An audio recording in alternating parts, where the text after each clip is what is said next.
January 11, 1944. 25,000 feet above Oschersleben, Germany, the air temperature reads -40 degrees Fahrenheit. Major James Howard of the 354th Fighter Group watches 30 Messerschmitt Bf-109s circle the bomber formation below. His P-51 Mustang's ammunition counter shows 0 rounds remaining across all 650 caliber Brownings. The bomber crews don't know he's dry. Intelligence had estimated 12 interceptors maximum for this sector. The Luftwaffe committed triple that number. Howard's wingmen turned back 15 minutes earlier with mechanical failures, leaving him alone with 64 B-17s carrying 4,000 pounds of ordnance each toward the Focke-Wulf factory. Radio discipline holds across all frequencies. He banks left, positioning between the lead bomber and the nearest enemy fighter. The mission clock shows 18 minutes to target. No doctrine covered this scenario. Records would later note his fuel state at 42%. He pushes the throttle forward. The briefing at Boxted Airfield had begun at 5:30 hours that morning, with meteorological reports showing 0.8 cloud cover over the target zone.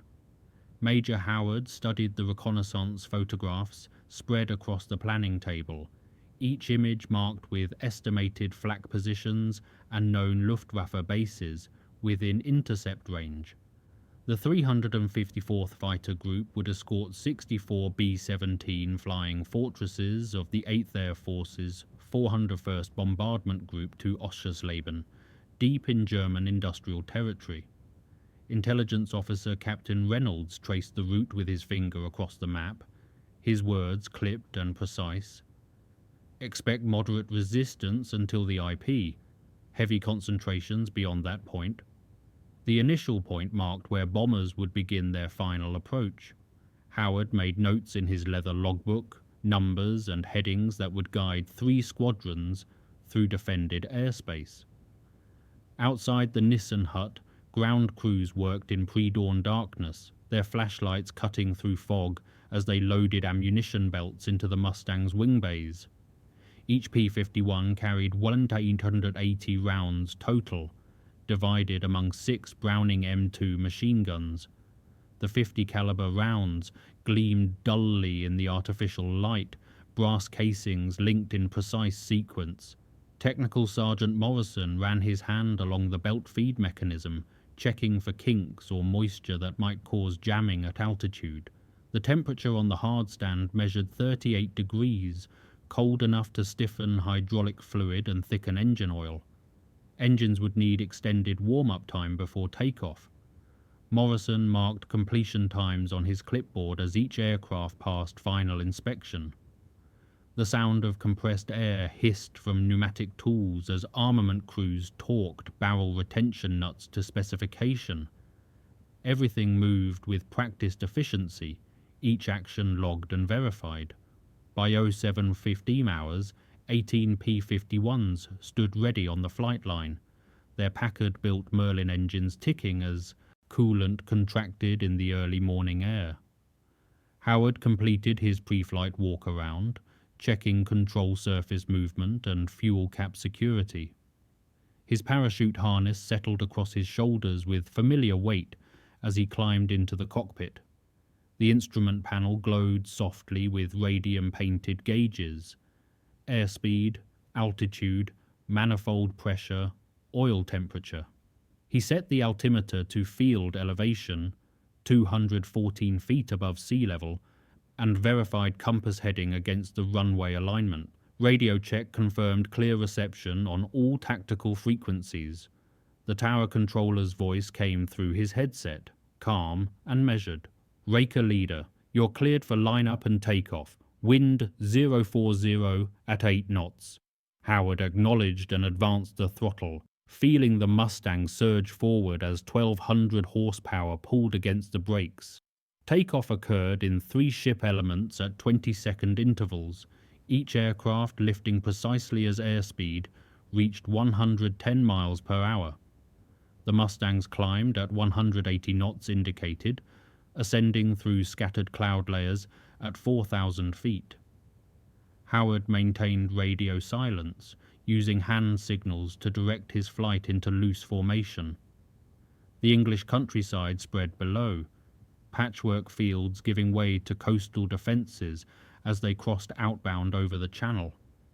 Navigation calculations showed 73 minutes to rendezvous point with the bomber stream.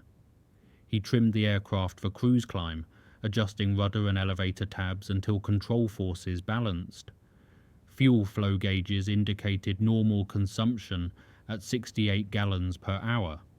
The formation tightened as they reached altitude, 18 aircraft stepping upward in combat spread.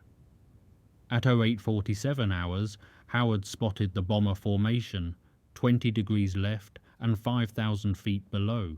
The B-17s flew in combat box formation, staggered vertically to maximize defensive fire coverage. Each fortress carried a crew of 10 and enough fuel for an 8-hour mission.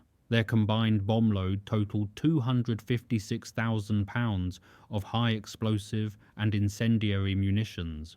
Howard counted the aircraft visually, confirming all 64 bombers held position. The lead navigator's fortress displayed yellow recognition flares from its tail position, identifying the command aircraft. Howard keyed his radio transmitter. "Linebacker, this is Raker Leader. We have you visual, taking escort position." The bomber formation leader acknowledged, his voice crackling through atmospheric interference. The escort pattern placed 6 fighters high and forward, 6 low and aft, with 6 more in trail position. Howard's element took high cover at 28,000 feet. The German border passed beneath them at 09:03 hours, marked by the Rhine River's distinctive curve near Cleve. Flak batteries opened up from fortified positions, black puffs of 88mm fire bursting in predicted flight paths. Howard watched the explosions track across the sky, each detonation leaving a smoke signature that dispersed slowly in the thin air. The bombers held course, their formation integrity maintained through the barrage, fragments pinged against metal, audible even through engine noise.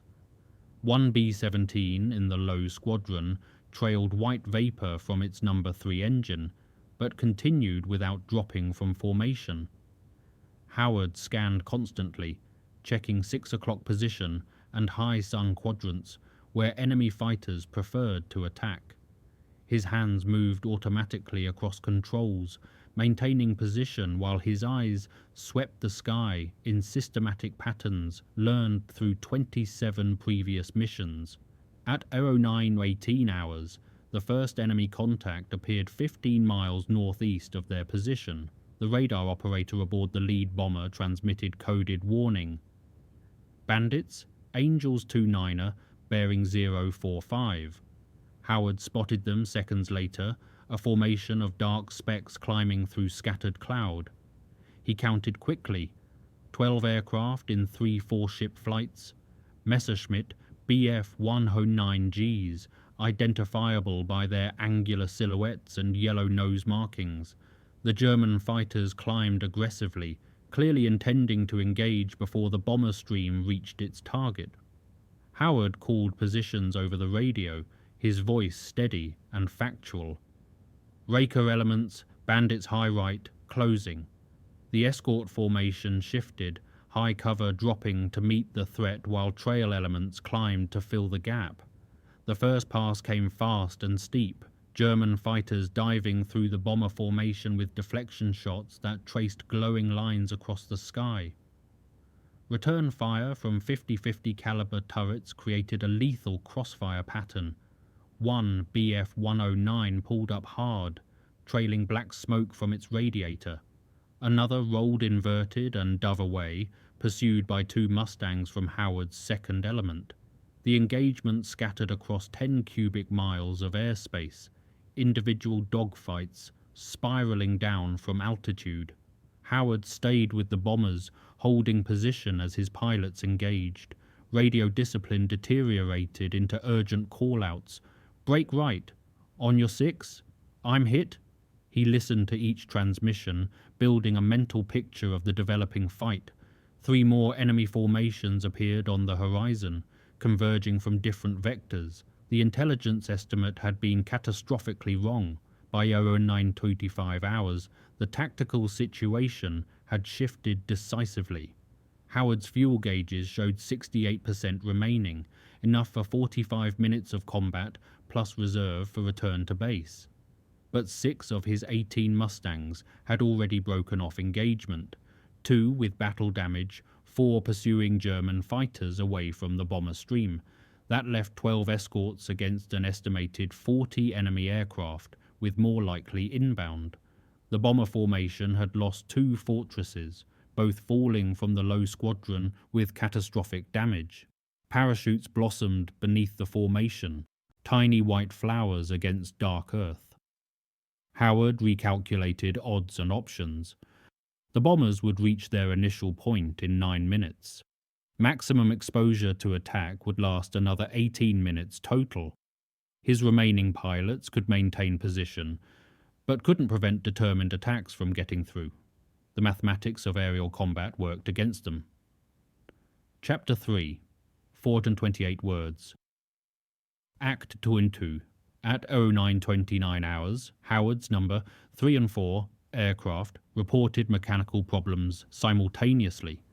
Coincidence or coordinated malfunction impossible to determine over radio. Both Mustangs showed rough running and loss of manifold pressure, symptoms consistent with contaminated fuel or carburetor icing. Standing orders required mechanical casualties to return to base immediately, preserving aircraft and pilots for future missions. Howard acknowledged their departure, watching 2 more fighters peel away from formation.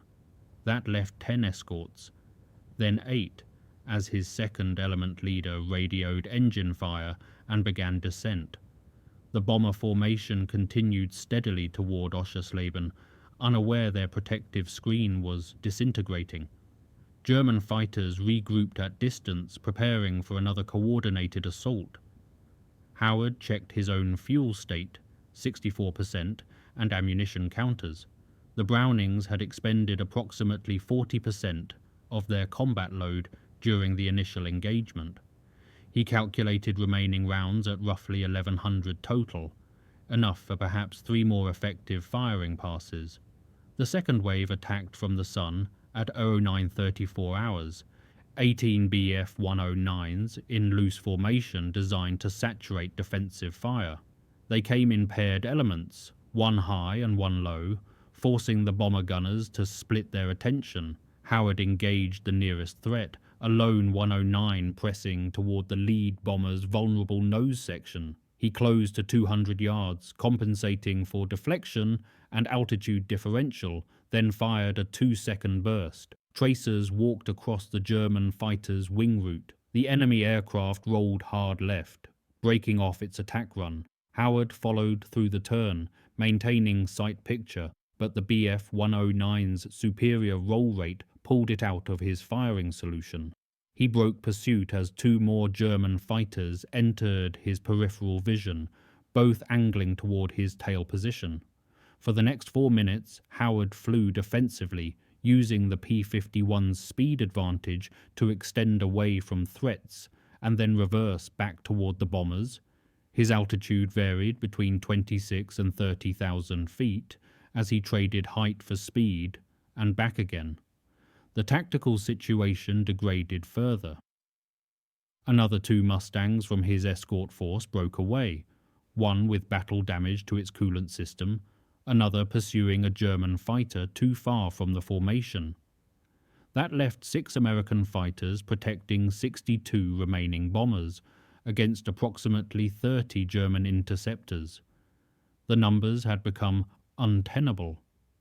Standard doctrine called for withdrawal when escort strength fell below minimum effective coverage, but Howard remained, calculating that even ineffective coverage exceeded none at all. At 09:38 hours, his wingman called emergency fuel state and departed for base. 5 escorts remaining.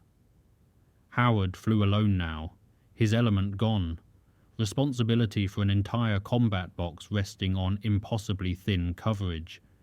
He positioned himself at the formation's most vulnerable point, high and forward, where he could observe German fighters preparing their attack runs. The Bf-109s had learned from earlier engagements, adapting their tactics to the reduced escort strength. They formed up at greater distance, coordinating timing to overwhelm remaining defences. Howard recognized the pattern from intelligence briefings. The Luftwaffe called it the hammer and anvil, simultaneous attacks from opposite directions forcing defenders to choose which threat to counter. He chose forward, always forward, placing his aircraft between inbound fighters and the lead bomber. The ammunition situation became critical at 09:41 hours. Howard's gun camera footage, reviewed later, showed his firing discipline remained precise despite tactical desperation, short bursts of 1 to 2 seconds, allowing barrels to cool between engagements. But the Brownings consumed ammunition faster than tactical geometry permitted effective hits. He fired at a Bf-109 diving toward the bomber formation's low squadron, a 3-second burst that expended approximately 90 rounds. The German fighter showed no visible damage but broke off its attack, pulling up and away. Whether Howard's fire caused the break or the pilot's own decision remained unknowable. The result mattered more than the cause. By 09:43 hours, all 6 Brownings had fired their last rounds. The ammunition counter needles rested at 0 across the board. Howard verified each gun manually, charging handles locked back on empty chambers. The Mustang retained full fuel capacity, perfect engine operation, and complete control authority, but its offensive capability had ceased to exist. He was flying an unarmed aircraft against 30 enemy fighters. Standard procedure called for immediate withdrawal to base. Combat effectiveness depended on weapons function.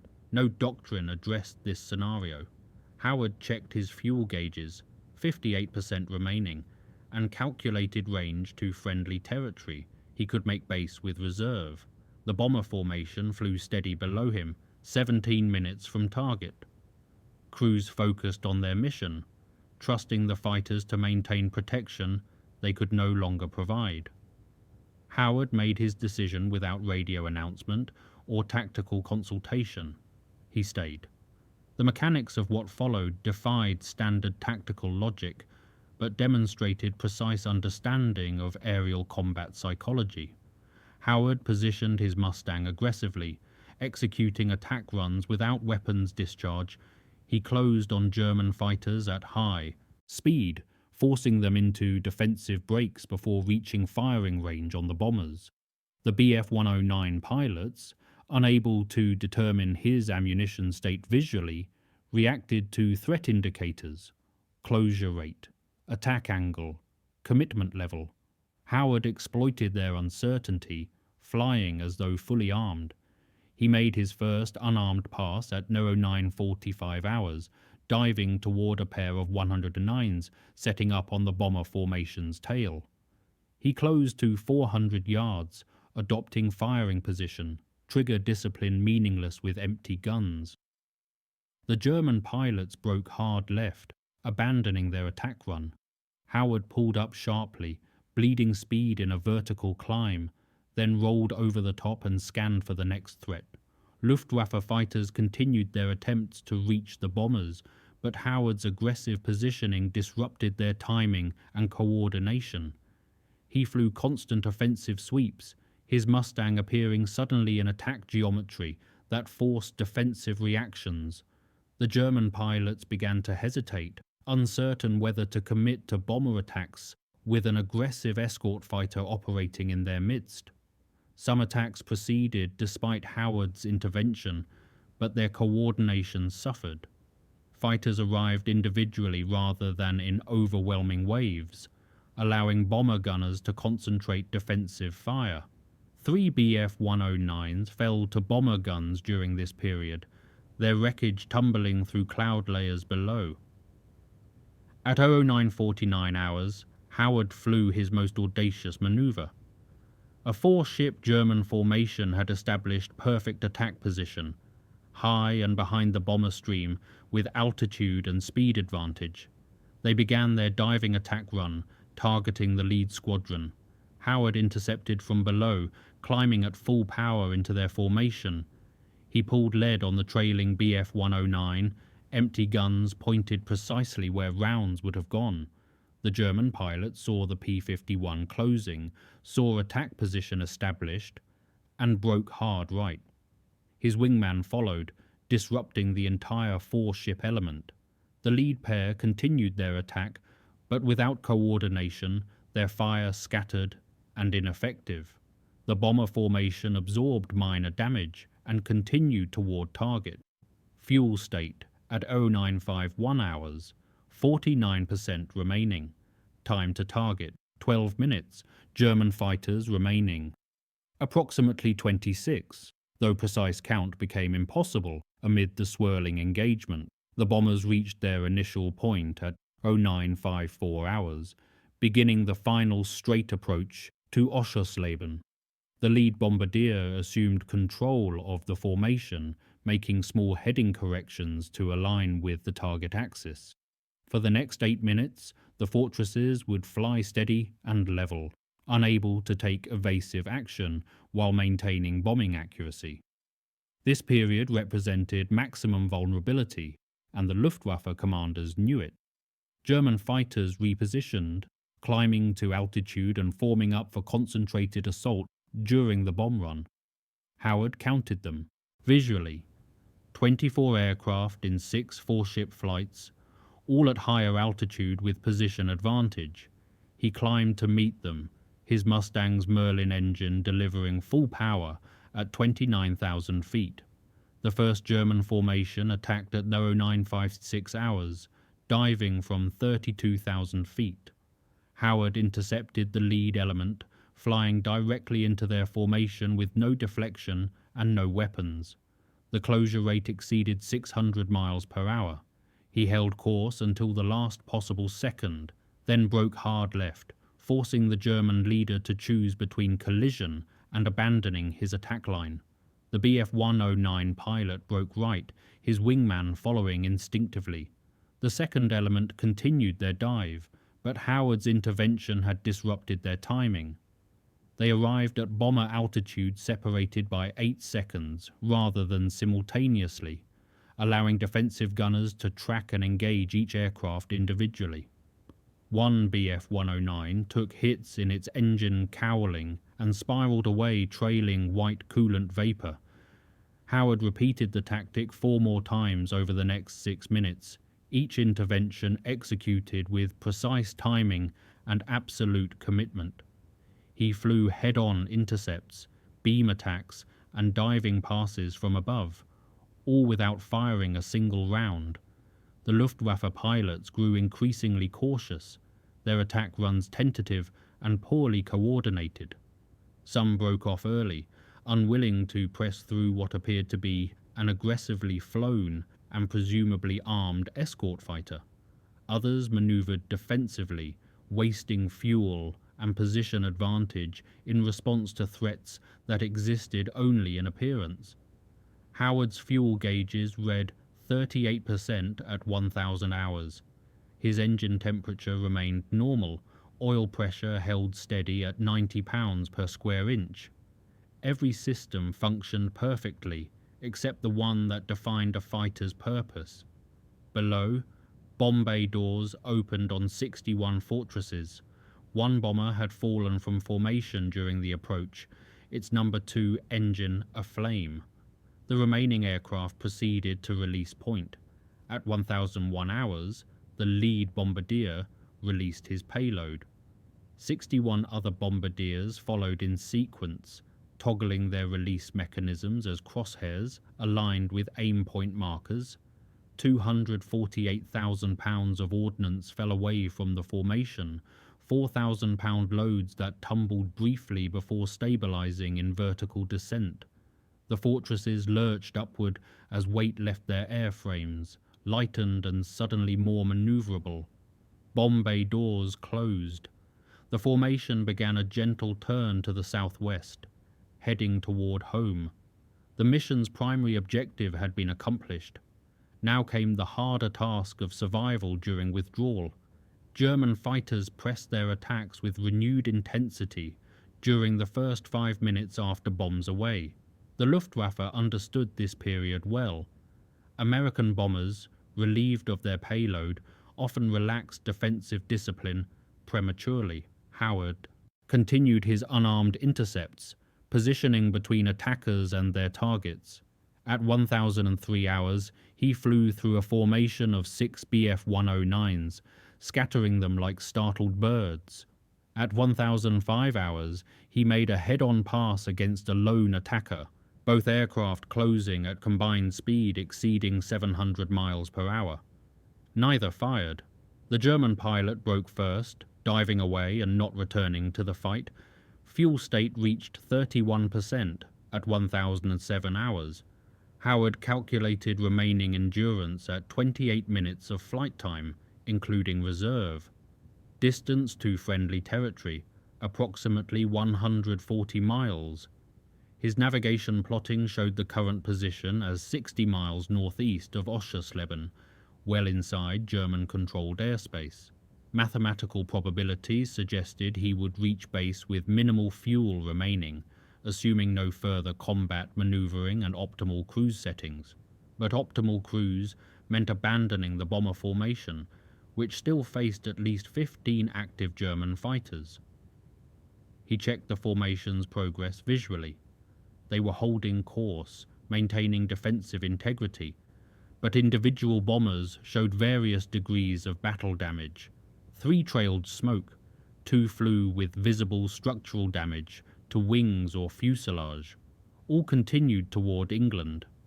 At 10:10 hours, the remaining Luftwaffe fighters broke off engagement. They turned east, climbing toward their bases with fuel states that presumably left no margin for continued combat.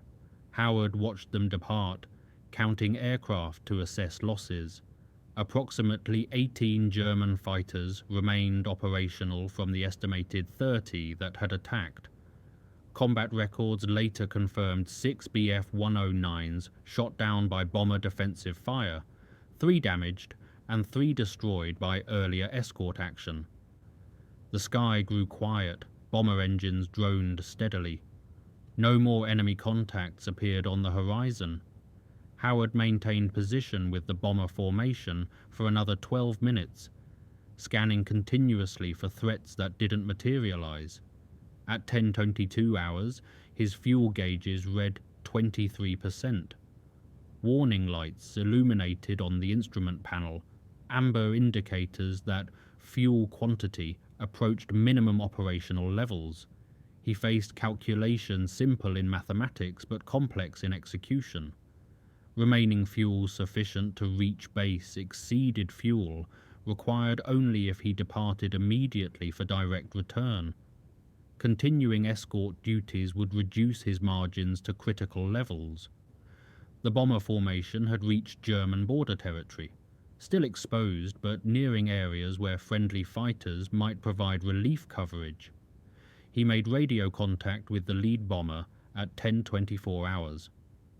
Linebacker leader, this is Raker leader, fuel state critical, departing escort position. The bomber commander's response came immediately, his voice carrying weight of understanding and gratitude. Roger, Raker leader, thank you. No elaboration necessary. The bomber formation continued westward while Howard turned southwest, setting course for the most direct route to Boxted. He adjusted power settings to maximum range configuration, manifold pressure at 32 inches, propeller RPM at 1800. The Mustang settled into efficient cruise, trading speed for endurance. Fuel flow dropped to 54 gallons per hour. Range calculations improved marginally. At 10:31 hours, Howard crossed into liberated territory over Belgium. Flak batteries below held fire, recognizing Allied aircraft profile. The landscape beneath showed evidence of recent combat, cratered fields, destroyed vehicles, temporary airstrips carved from farmland. He descended to 10,000 feet, reducing fuel consumption further and improving probability of successful forced landing if engines failed. The fuel gauges read 17%. Warning lights remained illuminated. Engine gauges showed normal operation, but fuel quantity remained the limiting factor. Distance to Boxted, 63 miles, estimated fuel remaining approximately 42 gallons. Consumption rate 54 gallons per hour. Mathematical margins allowed no deviation. The English coast appeared at 10:47 hours, a thin grey line on the western horizon that gradually resolved into familiar landmarks. Howard recognised Dover's distinctive white cliffs, then the Thames estuary spreading north. He requested priority landing clearance, transmitting fuel emergency status. The tower controller responded immediately, clearing all other traffic and activating emergency equipment. Howard crossed the field boundary at 10:53 hours with fuel gauges reading 9%. He configured for landing, gear down, flaps extended, mixture rich, propeller full forward. The Mustang touched down smoothly at 112 miles per hour, main wheels first, then tail wheel. He held the stick back, aerodynamic braking slowing the aircraft, before applying wheel brakes. The Mustang rolled to a stop on the main taxiway. Engine shutdown occurred at 10:54 hours. Fuel remaining, approximately 12 gallons total. Ground crews reached Howard's aircraft within 90 seconds of shutdown, their trucks arriving as he completed post-flight procedures. Technical Sergeant Morrison climbed onto the wing, his expression shifting from routine maintenance inspection to focused attention as he examined the gun bay access panels. "Major, your barrels are cold." Howard unstrapped from his parachute harness, fatigue settling into his muscles now that operational tension had released. "Fired them dry at 0943. Morrison glanced at the gun camera sight, then back to Howard. "Sir, you stayed with the bombers for over an hour after that?" Howard climbed out of the cockpit, his boots finding familiar holds on the wing surface. They still needed escort. The intelligence debrief began at 11:30 hours in the operations building. Captain Reynolds spread mission maps across the table while a stenographer prepared to record Howard's statement. The standard questions followed established pattern: time of first contact, enemy aircraft types, number engaged, weapons employment, observed results. Howard provided factual responses, his description matching what gun camera footage would later confirm. When he reached the portion of the mission after ammunition exhaustion, Reynolds stopped taking notes and looked up. "Major, you continued offensive operations without functioning weapons?" Howard nodded. The bomber formation still faced threat.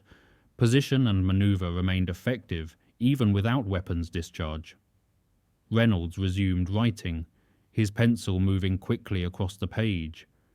Later analysis of the mission revealed statistics that would shape tactical doctrine for months afterward. The bomber formation had lost 3 aircraft total, 2 to enemy fire before bombs away, 1 to mechanical failure during withdrawal. Normal loss rates for unescorted bomber formations penetrating to that depth typically exceeded 15%.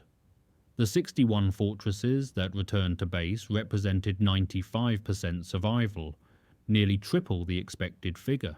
Post-mission interrogation of bomber crews provided consistent accounts of a single P-51 Mustang maintaining aggressive patrol throughout the bomb run and withdrawal, engaging German fighters despite what multiple observers described as impossible odds. Gun camera footage from Howard's aircraft recorded 27 separate engagement attempts against German fighters. The film showed repeated attack runs, proper firing position established, but no muzzle flash or tracer evidence.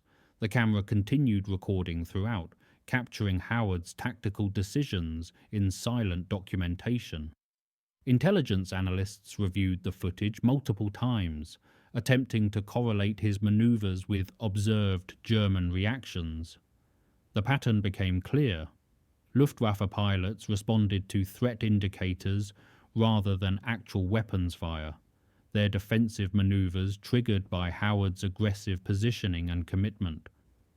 One analyst noted in his report, "Subject pilot demonstrated that properly executed attack geometry creates deterrent effect independent of weapons status."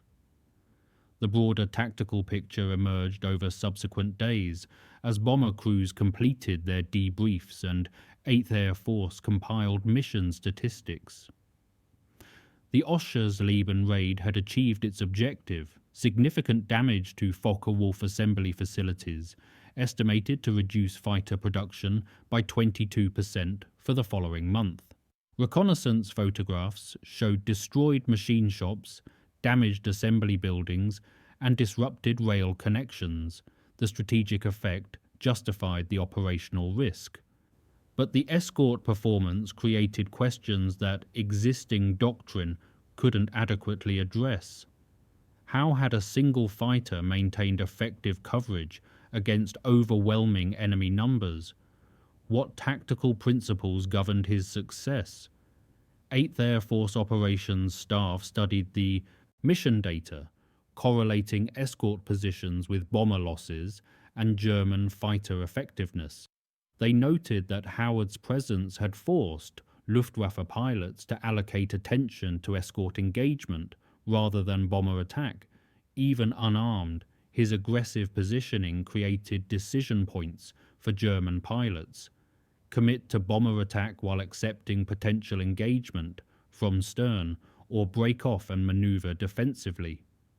The mathematics of cognitive load and decision-making under stress favored the defender. German pilots, unable to determine Howard's ammunition state and facing apparent threat, chose caution. That caution translated to reduced bombing effectiveness, disrupted timing, and hesitant attacks that bomber gunners could more easily counter. On January 14th, 3 days after the mission, Major General William Kepner, commander of 8 Fighter Command, submitted recommendation for Howard's recognition. The citation documented his actions with specific detail, maintaining escort position despite mechanical failures that reduced coverage, continuing offensive operations after ammunition exhaustion, and protecting bomber formation through aggressive maneuvering and tactical positioning. The recommendation proceeded through command channels, each level adding endorsements and supporting documentation. By late January, it had reached 8th Air Force headquarters in England. By March, it arrived at War Department in Washington. The review process required verification of all claims, correlation with supporting evidence, and confirmation that actions met established criteria for valor recognition. The final approval came in June 1944, 6 months after the mission. The award citation read in part, "For conspicuous gallantry and intrepidity above and beyond the call of duty in action with the enemy near Oschersleben, Germany, on 11th January 1944, the decoration Medal of Honor, the nation's highest recognition for valor in combat." Howard received the medal in a ceremony at the White House, President Roosevelt reading the citation while photographers documented the event. The official record noted Howard's tactical decisions and their outcomes. It did not speculate on his thought process or motivations. Only results mattered in operational assessment. Howard returned to operational duty in July 1944, commanding the 356th Fighter Group through the remainder of the European air campaign. He flew additional combat missions, accumulated more hours in P-51 Mustangs, and trained replacement pilots in escort tactics that emphasized position and aggression over ammunition expenditure. The lessons from Oschersleben informed his instruction that deterrence depended on commitment and proper geometry, that psychological factors influenced tactical outcomes, and that escort duty required accepting personal risk to protect assigned formations. He survived the war without additional major combat decorations, a fact he considered appropriate. The Medal of Honor represented an exceptional circumstance, not standard performance. Post-war analysis placed the Oschersleben mission in broader strategic context. The January 1944 period represented a critical phase in the combined bomber offensive, when Allied air forces sought to establish air superiority over Germany through sustained attacks on aircraft production facilities and Luftwaffe fighter strength. Each successful bomber raid degraded German industrial capacity and forced Luftwaffe fighters into defensive operations that consumed fuel, ammunition, and irreplaceable pilot experience. The Oschersleben raid destroyed or damaged facilities producing approximately 150 fighters per month. Over the following 6 months, that production loss translated to 900 aircraft that never reached operational squadrons, 900 fighters that didn't intercept later bomber formations, didn't contest the Normandy invasion, didn't oppose advancing Allied armies. Howard's individual contribution to that raid enabled its success at acceptable cost. Without effective escort during the critical bomb run period, Luftwaffe fighters would likely have inflicted losses exceeding 20 aircraft, 1,200 crewmen killed or captured, $60 million in destroyed bombers, and degraded morale affecting subsequent operations. Instead, 3 aircraft lost represented manageable attrition, strategic objective accomplished, and tactical precedent established. Fighter escorts could, in extreme circumstances, maintain coverage through determination and aggressive positioning, even when conventional weapons capacity had been exhausted. That lesson influenced escort doctrine, pilot training, and tactical planning through war's end. The statistical record of Howard's service showed 98 combat missions flown, 6 confirmed aerial victories, and approximately 450 hours of combat flight time. He never flew another mission requiring ammunition exhaustion tactics. Standard engagements proceeded according to doctrine, with proper ammunition management and conventional weapons employment. The Oschersleben mission remained unique in his experience, a single day when circumstances demanded improvisation, beyond established practice, and training combined with determination produced results that defied probability calculations.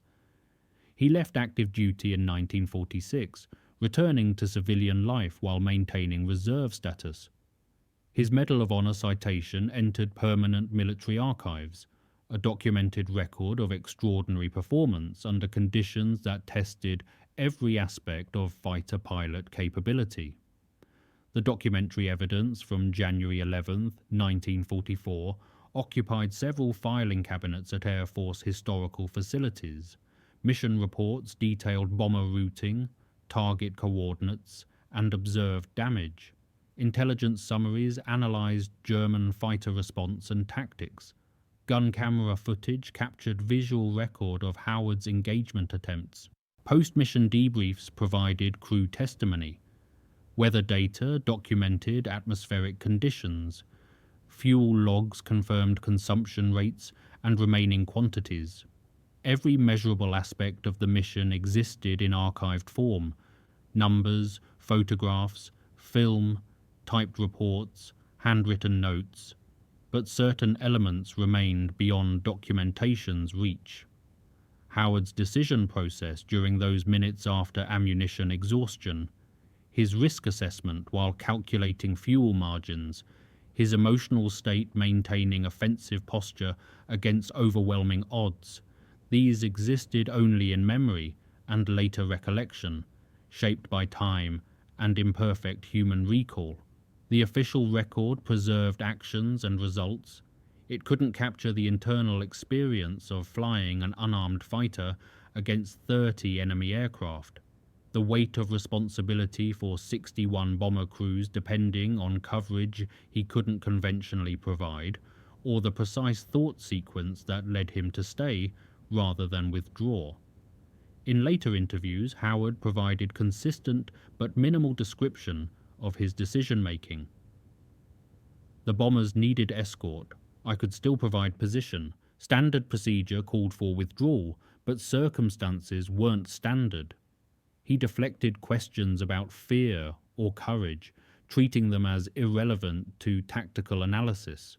His focus remained on observable factors: German pilot behavior in response to threatening position, ammunition conservation principles applied retroactively to zero ammunition scenarios, and fuel management calculations that defined possible versus impossible courses of action. He described the mission in engineering terms, a problem requiring solution within available parameters. The final archival entry came in 1995, when Howard died at age 81.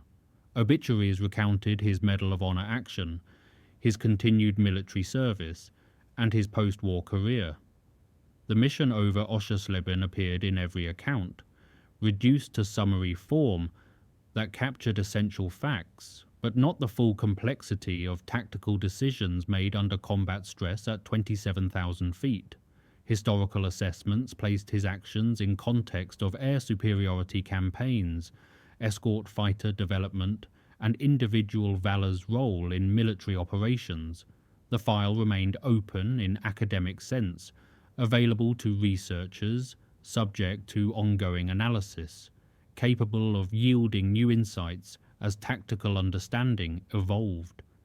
But the human element, the specific experience of Major James Howard on that January morning over Germany, closed with his death. What survived was record, documented actions, verified results, archived evidence of extraordinary performance during 30 minutes of aerial combat. The numbers had already rewritten the war. The man who made them possible had returned to Earth.